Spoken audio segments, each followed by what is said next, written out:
Welcome back. और अभी खबर शेयर करेंगे। बिजली की कीमत में 7.5 रुपए फी यूनिट इजाफे पर समाअत मुकम्मल हो गई है। नेपरा ने दरखास्त पर समाअत के बाद अब फैसला महफूज कर लिया है।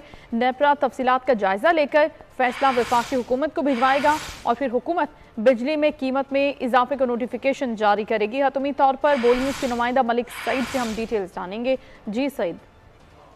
जी बिल्कुल, चेयरमैन नेपरा की बेरोजगार बिजली की कीमतों में 7.5 रुपये इजाफे तक का जो मामला था उस पर समाअत हुई है। समाअत के दौरान चेयरमैन नेपरा का यही कहना था कि बिजली के तयन करना हुकूमत का काम है कि वो कितनी सब्सिडी देगी, जिस पर वजारत तवानाई हुक्काम ने बताया कि हुकूमत इस वक्त जो है 158 अरब रुपए की सब्सिडी दे रही है।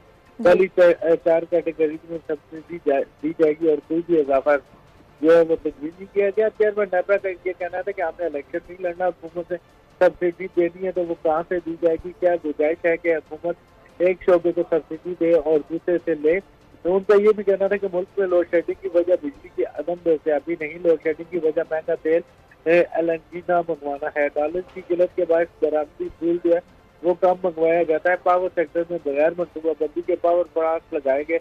डिमांड बेस्ड पावर प्लांट लगते तो कैपेसिटी पेमेंट का मामला जो है वो ना आता। नेपरा ने जो है वो 7.5 रुपए बिजली महंगी करने के हवाले से समाअत मुकम्मल कर ली है और फैसला महफूज कर लिया। नेपरा तफसीलात का जायजा लेने के बाद अपना फैसला बाद में जारी करेगा। जी ठीक, बहुत शुक्रिया मलिक सईद, आगाह कर रहे थे आप।